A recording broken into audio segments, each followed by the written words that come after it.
क्या बात। अच्छा इंस्टाग्राम चलाओ। शांत हो जाइए भाई, पीछे कदम फौज। सुनो ध्यान से। अगला जो प्रभाव है वो है इलेक्ट्रोमैग्नेटिक प्रभाव। Electromagnetic effect. अभी जो हम बैगनी चलने लग रहा अपने यहाँ है? ठीक, समझ में नहीं आया पर कुछ अच्छा ही बोली होगी। सुनो ध्यान से। इलेक्ट्रोमैग्नेटिक प्रभाव क्या होता है सदाशिव बाबू, ध्यान से सुन लो, इंपॉर्टेंट चीज है। इसके पहले के जितने भी हमने प्रभाव पढ़े हैं, जितने भी क्या दो पढ़े हैं, कौन कौन से? इंडक्टिव इफेक्ट और रेजोनेंस इफेक्ट।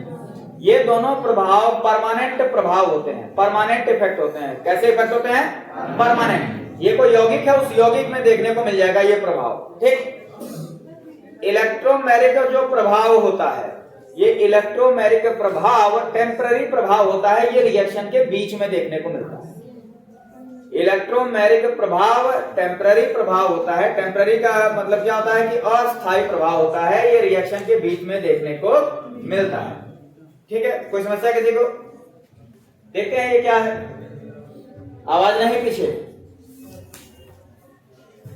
जैसे मान लिया कि ये कोई हमारा यौगिक है, किस तरह का यौगिक है ये? जिसमें पाई बॉन्ड है, डबल बॉन्ड है। ठीक है, तो ये किस तरह की अभिक्रिया देगा? ये देगा हमारा जनरली योगात्मक अभिक्रिया। किस तरह की अभिक्रिया देगा? योगात्मक अभिक्रिया। कुछ चीजें ध्यान से सुन लो, ठीक है? कुछ चीजें हैं जिनको ध्यान से समझ लिया जाए।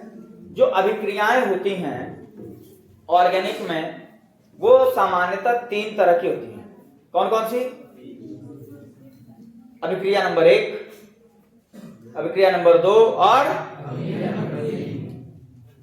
ऐसे ही पढ़ के आओगे अगर घर से तो तेज और तर्रार हो जाओगे। समझ गए? नालायक। सुनो ध्यान से। तो एक होता है एलिमिनेशन रिएक्शन। एलिमिनेशन रिएक्शन का मतलब क्या होता है? एलिमिनेशन रिएक्शन का मतलब होता है किसी चीज का कहीं से, किसी भी यौगिक से निकल जाना बाहर। ठीक है, बाहर निकल जाना, कोई चीज कहीं से निकल गई। ठीक, जैसे डिहाइड्रेशन, जल का एक अणु किसी यौगिक से मिलकर के निकल गया, कोई चीज जुड़ी नहीं। ठीक। एक होता है सब्स्टिट्यूशन रिएक्शन। हर्ष कौन है जी? हर्ष कौन है? कल इंग्लिश में तुम लोग वो पढ़ रहे थे क्या, रदरफोर्ड एटॉमिक मॉडल? तुम कहाँ पढ़ रहे? तुम तो कॉमन रूम से बायो लैब में रहते, कभी की भी नहीं है क्लास। ये रिकॉर्ड हुआ है ना? हाँ ठीक। चलो भाई ध्यान से सुनो। कुल मिला जुला के ये है कि शिकायत ना आए। ठीक, हमेशा कुछ ना कुछ तुम लोगों का बायो का उल्टा सीधा कुछ ना कुछ कांड रहता ही रहता है। कहीं ना कहीं आते या मेरी पेशी होती ही होती है कहीं ना कहीं। तो अब ऐसा ना हो या जानूंगा, हमारा जो काम है वो तो हम करेंगे। ठीक है,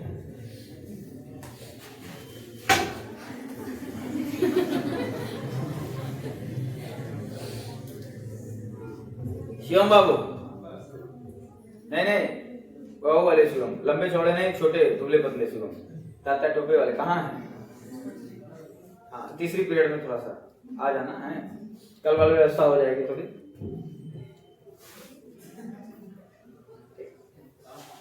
अब सुनो ध्यान से, इलेक्ट्रोमैग्नेटिक प्रभाव क्या है? ये हमारा कार्बन कार्बन के बीच द्विबंध है, दो बॉन्ड बने हैं।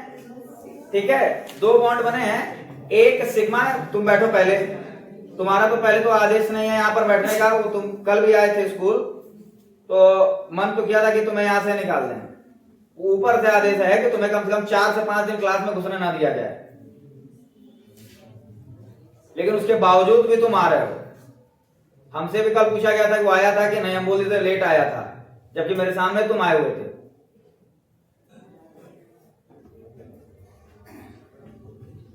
तो जब ऐसी चीजें रहें तो चुपचाप शांति से बैठे रहो, अपनी शक्ल ना दिखाओ।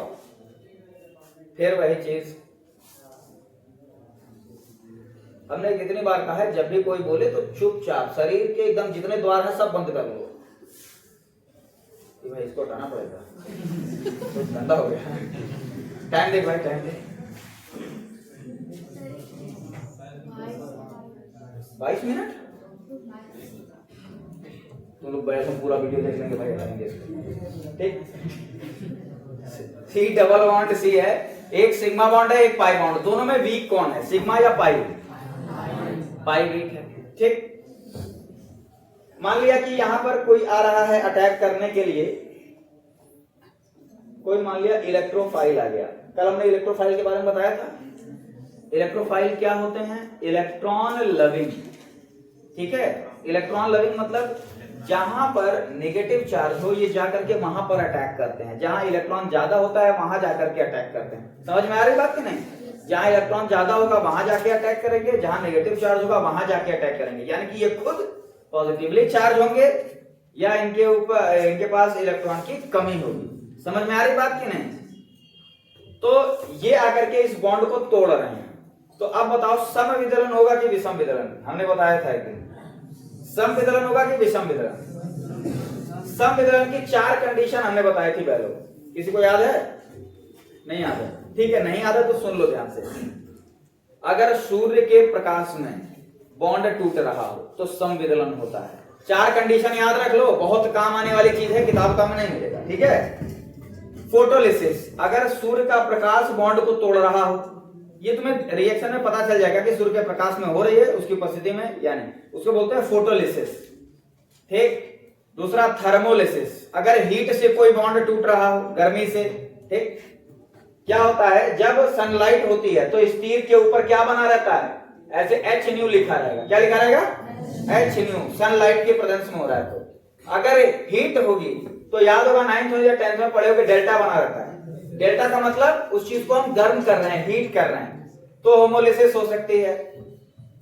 तीसरा, अगर इलेक्ट्रोलिसिस मतलब विद्युत अपघटन हो रहा है, इलेक्ट्रोलिसिस ये ऐसे लिखा रहेगा, इलेक्ट्रोलिसिस या विद्युत अपघटन, बिजली से हम लोग बॉन्ड को तोड़ रहे हैं। या मुक्त मूलक, फ्री रेडिकल, मुक्त मूलक। मुक्त मूलक कैसे पता चलेगा कि वो मुक्त मूलक है कि नहीं है? कोई भी चीज, उसके ऊपर एक छोटा सा डॉट बना रहता है, वो एक एक्स्ट्रा इलेक्ट्रॉन को दिखाता है। एक्स्ट्रा नहीं मतलब ऑड नंबर ऑफ इलेक्ट्रॉन को। जैसे ये हमारा क्लोरीन परमाणु है, कोई दिक्कत? ये क्लोराइड आयन है, कोई दिक्कत? ये क्लोरीन मुक्त मूलक है, ऐसे डॉट बना रहेगा, क्लोरीन मुक्त मूलक। समझ में आ रही बात की नहीं? ये क्लोरीन मुक्त मूलक है, कोई समस्या नहीं ना है? ये क्लोरीन का एक अणु है, Cl2। ये सब छोटी छोटी चीजें 9th में ही इसका कंसेप्ट क्लियर हो जाना चाहिए था। ये तुम्हारा क्लोरीन का परमाणु है, ये लिखा है, इसका मतलब ये क्लोरीन परमाणु है। ये क्लोराइड आयन है, ये क्लोरीन मुक्त मूलक है। चलो भैया ये यहां पढ़ लिया करके, ये क्लोरीन का एक अणु है। ठीक, बात समझ आ रही है ना? तो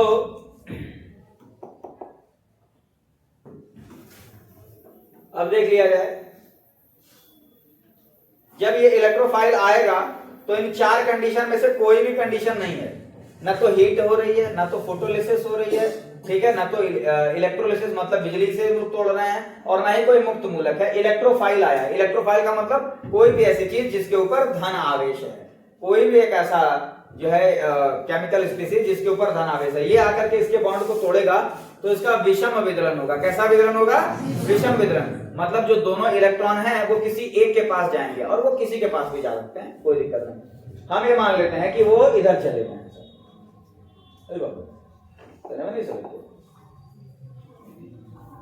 ये इस डायरेक्शन में बॉन्ड टूट रहा है। इस डायरेक्शन में बॉन्ड टूटने का मतलब वो जो दोनों इलेक्ट्रॉन है वो उस कार्बन के पास चले गए। तो जब उस कार्बन के पास चले जाएंगे तो इस कार्बन के पास एक इलेक्ट्रॉन तो इसी का था, एक एक्स्ट्रा आ गया, इसके ऊपर एक नेगेटिव चार्ज आ जाएगा और इसके ऊपर पॉजिटिव चार्ज। ये जो चार्ज आया है नेगेटिव और पॉजिटिव, ये कितने लोगों को समझ में नहीं आया भैया? पूछ लो, हम बता देंगे दोबारा। विषम विदलन में हमने बताया था कि जब भी विषम विदलन होगा मतलब हेटेरोलिटिक क्लीवेज ऑफ बॉन्ड होगी। हेटेरोलिटिक क्लीवेज का मतलब कि जब भी बॉन्ड इस तरह से टूटे कि 2 लोग हैं भैया, ठीक है, शायद हमने रमाकांत उमाकांत का सूर्यकांत का उदाहरण भी लिया था, ये दोनों वायु विभाजन हुआ तो जो तगड़ा रहेगा, मतलब जिसकी तगड़ी रहेगी, आधे से ज्यादा प्रॉपर्टी उसकी हो जाएगी। तो वही है यहाँ पर आप इस कार्बन कार्बन में, और जब वो कहीं भी जा सकता है, ठीक है।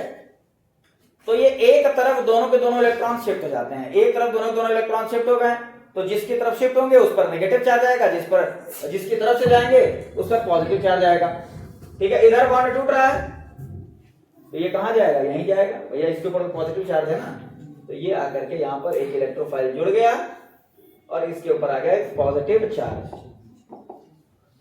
इसको कहा जाता है प्लस ई इफेक्ट। इसको क्या बोलते हैं, पॉजिटिव इलेक्ट्रोमेरिक इफेक्ट। ये रिएक्शन के बीच में देखने को मिलता है। ठीक इसी तरह से कोई एक ऐसी चीज रहे, इलेक्ट्रोफाइल के साथ साथ हम एक न्यूक्लियोफाइल ले लेते हैं। मान लो कि भैया ये कोई केमिकल रिएक्शन हो रहा है, ठीक है, यहां पर आ गया कोई न्यूक्लियोफाइल। न्यूक्लियोफाइल का मतलब क्या हो गया, नाभिक स्नेही। न्यूक्लियोफाइल का मतलब नाभिक स्नेही। नाभिक पर कौन सा आवेश होता है, नाभिक पर कौन सा आवेश होता है, कौन सा होता है, धन आवेश की तरफ कौन आकर्षित होगा, ऋण आवेश। यानी कि न्यूक्लियोफाइल पर कौन सा आवेश होगा, ऋण आवेश। भैया वो नाभिक स्नेही है, नाभिक के पास जा रहा है, धन आवेश के पास जा रहा है, इसका मतलब क्या है, उसके ऊपर ऋण आवेश है, ठीक है। नाभिक स्नेही ऋण आवेशित सारे के सारे कण जो ऋण आवेशित हैं या जिनके पास इलेक्ट्रॉन क्या है, ज्यादा है, वो सब क्या कहलाते हैं, न्यूक्लियोफाइल कहलाते हैं। अब मान लो बॉन्ड अगर इस तरफ टूट रहा है, अगर बॉन्ड इस तरफ टूट रहा है तो ये कहां चला जाएगा, यहां पर,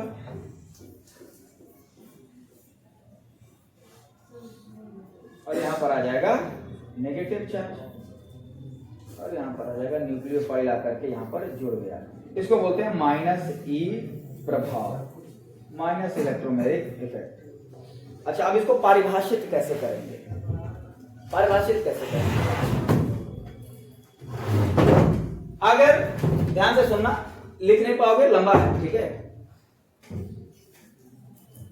इलेक्ट्रोमेरिक इफेक्ट और इंडक्टिव इफेक्ट जो सबसे पहला हम लोग पढ़े थे, उसमें एक चीज तो कॉमन है, इलेक्ट्रॉन का इधर उधर होना, ठीक है। ध्यान से अगर देखोगे, रिमझिम ध्यान से देखोगे तो इंडक्टिव इफेक्ट में इलेक्ट्रॉन बस शिफ्ट हो रहा था, थोड़ा सा खींच रहा था, इसमें इलेक्ट्रॉन ट्रांसफर हो गया है, बाकी दोनों चीजें सेम है।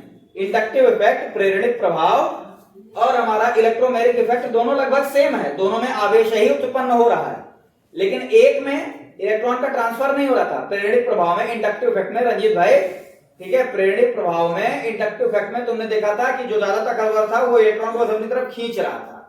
इसमें क्या है, इलेक्ट्रॉन को अपनी तरफ खींच नहीं रहा है, पूरी तरह से अपने आगोश में लेके खरगोश बना दे रहा है।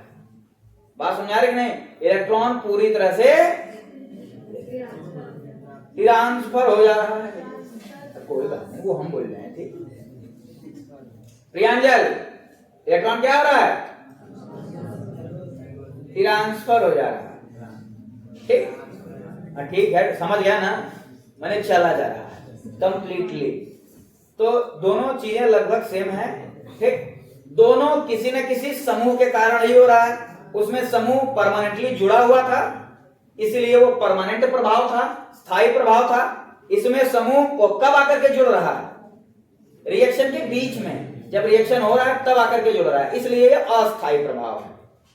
प्रेरणिक प्रभाव और इलेक्ट्रोमेरिक प्रभाव हमने कहा था लगभग सेम ही है, छोटे छोटे अंतर हैं, वो हम तुम लोगों को बता दे रहे हैं। पहला अंतर ये था कि उसमें इलेक्ट्रॉन की शिफ्टिंग हो रही थी, इसमें इलेक्ट्रॉन का ट्रांसफर हो रहा है। उसमें वो परमानेंट इफेक्ट है, ये एक टेम्पररी इफेक्ट है। टेम्पररी इफेक्ट मतलब ड्यूरिंग द प्रोसेस, मतलब रिएक्शन के दौरान ये उसमें उत्पन्न होता है। अगर जुड़ने वाला समूह, ठीक है, अगर जुड़ने वाला समूह उस कार्बन पर आकर के जुड़ रहा है जिससे इलेक्ट्रॉन चला गया है, ठीक, तो वो माइनस ई इफेक्ट होगा। ये इस पर जुड़ रहा है, इससे इलेक्ट्रॉन वहां चला गया है, ये माइनस ई इफेक्ट होगा। अगर आने वाला जो समूह है, जो सब्स्टिट्यूएंट है, जो ग्रुप है, वो उस कार्बन पर जाके जुड़ रहा है जहां पर इलेक्ट्रॉन आ रहा है, तो वो प्लस ई इफेक्ट होगा। ये देखो वहां जाके जुड़ा है जहां पर इलेक्ट्रॉन पहुंचा है, तो वो होगा प्लस ई इफेक्ट। समझ गए कि नहीं? ठीक है, तो ये हमारा किस तरह का प्रभाव है? प्रेरणिक प्रभाव, सॉरी इलेक्ट्रोमेरिक प्रभाव है। ठीक है, समय देखो 10 मिनट बचाओ, तो अति संयुग्मन प्रभाव भी बता दिया जाए। कितना है? 22 हो रहा है, 13 मिनट बचा है। 13 मिनट ना, 13 मिनट है, 13 मिनट है, तो 13 मेरा 7, ठीक चलेगा। समझ आ रही बात की नहीं? तो इसको अगर छाप रहे होगे तो छाप चुके होगे। क्लीन ऑल कर रहे हैं?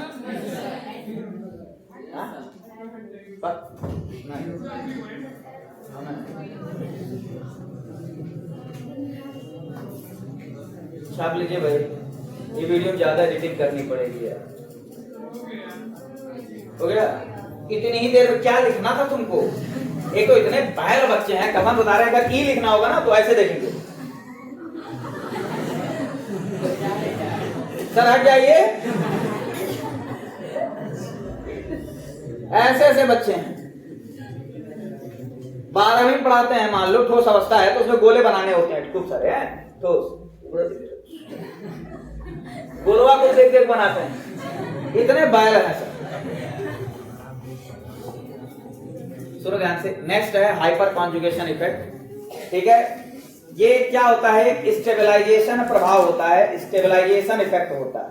मतलब किसी भी चीज को स्टेबल करने के लिए ये प्रभाव देखने को मिलता है। ये ढंग से तुम्हें समझ में आएगा जब तुम लोग 12 में पहुंचोगे, 26-27 तक तो पहुंच ही जाओगे। ठीक है, 26-27 तक पहुंच जाओगे तुम लोग 12 में। 26-27 मतलब 2000, ज्यादा नहीं, 26-27 साल नहीं, 2026-2027 तक तुम लोग 12 में पहुंच जाओगे। यकीन मानो, पाठ्यक्रम बहुत लंबा है, सिलेबस बहुत लंबा है, और बाबू बीच बीच में गैप भी हो जाता है, तो उसको कवर करने में मान लो 6 महीना गैप इधर हुआ, 6 महीना 2025 में और एक्स्ट्रा पढ़ लिया जाएगा।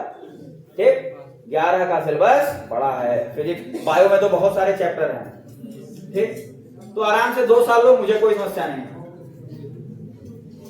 हाइपर कॉन्जुगेशन इफेक्ट,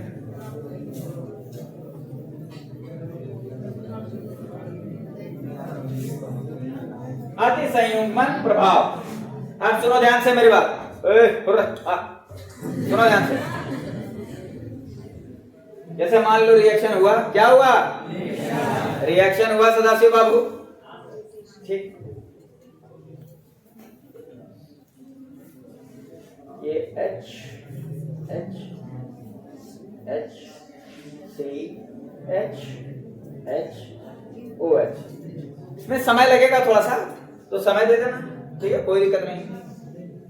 तान्या यहां देखो, नालायक, एक तो लंबे लोगों का नंबर हम वैसे भी काट लेते हैं प्रैक्टिकल में। ठीक है, जो 5-5 के ऊपर है लड़कियां भैया, वो अपना समझ बुझ रहे हैं।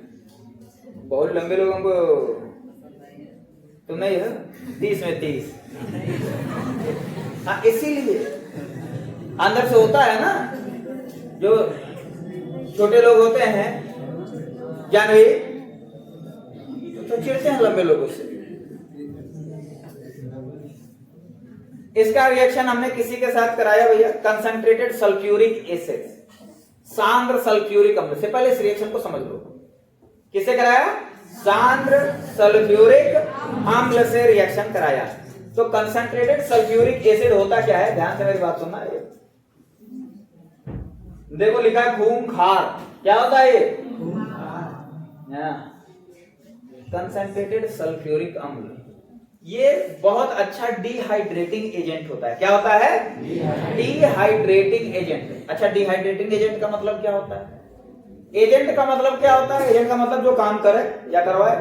ठीक है, जो बिचौलिए होते हैं वही होते हैं हमारे एजेंट। तो कंसंट्रेटेड सल्फ्यूरिक अम्ल क्या करता है? इसका काम होता है दुनिया का सबसे अच्छा डिहाइड्रेटिंग एजेंट, जल का एक अणु बाहर निकालता है, और दिन भर जिससे भी मिलता है एक ही काम जो है, कहता है कि अपने को क्या करना, अपने को तो बस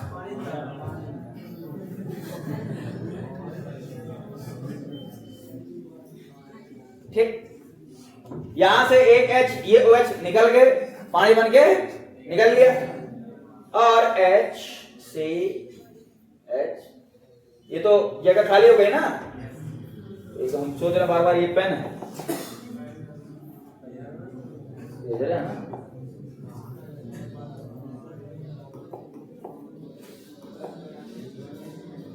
CH, और ये बन जाता है अल्कीन। ठीक है, बात समझ में आ रही है कि नहीं? यही बना कैसे है, यही हमें हाइपर कॉन्जुगेशन इफेक्ट से पता चलता है। ये अम्ल है, ध्यान से मेरी बात सुना, ये सामने यहां पर दिख रहा है, ये OH इस H के साथ निकला है, पर अगर अंदर जाकर के देखेंगे तो ये OH और ये H साथ में नहीं निकले हैं। सुनना ध्यान से, हुआ क्या है इस पूरी प्रक्रिया में सचिन भाई, हुआ क्या है कि ये जो अम्ल है H+ आयन रिलीज करता है, बोलो हाँ। ये अम्ल है तो H+ आयन रिलीज करेगा, हाइड्रोजन आयन देगा, वो हाइड्रोजन आयन इस OH के साथ मिलकर के ये जलगाणु बाहर निकला है। समझ में आ रही बात कि नहीं? ठीक है, तो अब ध्यान से सुनो, मान लिया कि भैया ये H है, CH,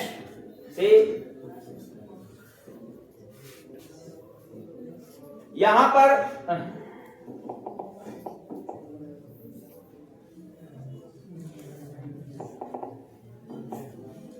H है, यहां पर OH था। मान लिया कि यहां पर OH था, जिसको सांद्र सल्फ्यूरिक अम्ल का H आया और जल का एक अणु बनाया और लेकिन गल लिया, लेके भाग गया, तो इसके ऊपर एक धनावेश आ जाएगा कि नहीं? धनावेश का मतलब इसके पास इलेक्ट्रॉन की कमी या अधिकता?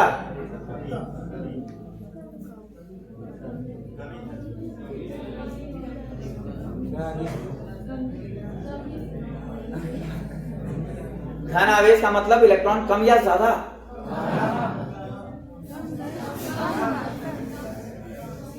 पहली बार बोले भी इतनी कशिश भरी आवाज में, और वो भी गलत, ज्यादा कम होगा। धनावेश का मतलब इलेक्ट्रॉन कम है, इलेक्ट्रॉन की कमी हो गई है। ठीक है, सुनो नया भारती, इलेक्ट्रॉन की कमी हो गई है। अब ध्यान से सुनना, होता क्या है कि अब ये कार्बन देखता है, इस कार्बन के ऊपर कौन सा आवेश आ गया है? धनावेश। अच्छा, फिर कहता है कि यार ये आया कैसे है, कौन है इसके पीछे का जिम्मेदार? तो कहता है कि यार इसके पीछे जो जिम्मेदार है वो कौन है? OH नहीं, OH तो इसके साथ था ही, सल्फ्यूरिक अम्ल वाला H+, वही ना आया और लेके निकल लिया। बात समझ आ रही कि नहीं? तो कहता है कि ठीक है, मां कसम बदला लूंगा, जीने नहीं दूंगा। ठीक है, सदाशिव बाबू मैं कह रहा है, ये कार्बन इस हाइड्रोजन को निकाल देता है, कहता है कि भैया हटो पहले, तुम्हारे कारण जो है, जो ये जो बवाल वाल मचा है, और तुम जो इतने अभागा आदमी हो, इसके पास इलेक्ट्रॉन की कमी है, तुम अपना भी एक इलेक्ट्रॉन पहले यहां पर छोड़ करके बाहर निकलो। बात समझ आ रही कि नहीं? तो ये क्या कहता है? कहता है कि भैया अपना एक इलेक्ट्रॉन छोड़ करके बाहर निकलो, मेरे पास एक इलेक्ट्रॉन है, तुम्हारा वाला इलेक्ट्रॉन हम इस कार्बन को देते हैं, तो इसके ऊपर से आवेश खत्म हो जाएगा। इस हाइड्रोजन को बाहर निकाल दिया, इसके अच्छा इसका इलेक्ट्रॉन लेकर के बाहर निकाला, तो इसके ऊपर H+ आ जाएगा कि नहीं? आ जाएगा। इसका भी इलेक्ट्रॉन ले लिया है, अपने पास एक इलेक्ट्रॉन है, दोनों का मिलकर के पाई बॉन्ड बना लेगा एक। बात समझ आ रही कि नहीं? H, ठीक है, अभी थोड़ा सा सुंदर डबल बॉन्ड बना दे, बड़ा गंदा और भद्दा और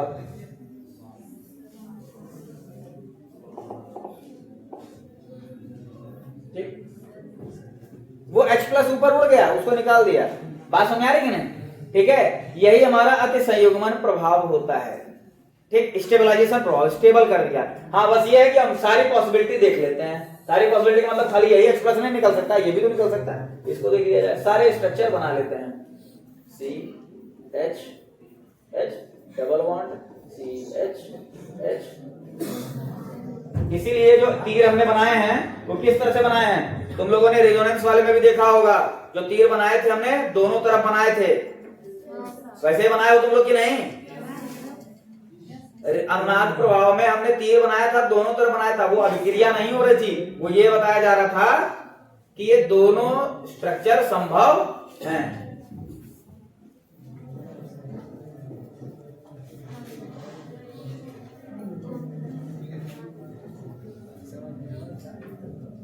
समझ में आई ना बाबू? कहीं पहले कुछ नहीं पढ़े हो ना, ठीक है? जब कुछ पहले पढ़े, इंस्टाग्राम चला करके केमिस्ट्री अगर तुम्हें समझ में आ जाए तो फिर तो तुम प्रकांड विद्वान चलती क्लास में, ठीक है? ये है अति संयुग्मन प्रभाव, ठीक? छाप लो इसको। अरे छपेड़ू हो गया नालायक। कल से सोच रहे हैं साम्यावस्था शुरू कर दें। क्या है कि बगल वाली क्लास में अगर चल रहा है तो परीक्षा मान लो प्रश्न आ गया तो दौड़ा लोगे हमको बाहर। सवाल लगाया जा रहा है,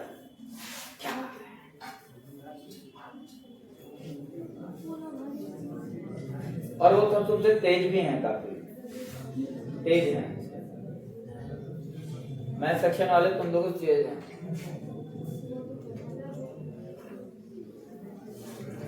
लड़के खासकर वहां पर लड़के तेज कर रहे हैं। तो ऐसा नहीं कि यहाँ की लड़कियां तेज हैं, ठीक है?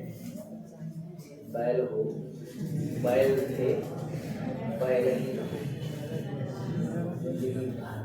सबके सब। मतलब ये तो तय है ना कि अभी हो।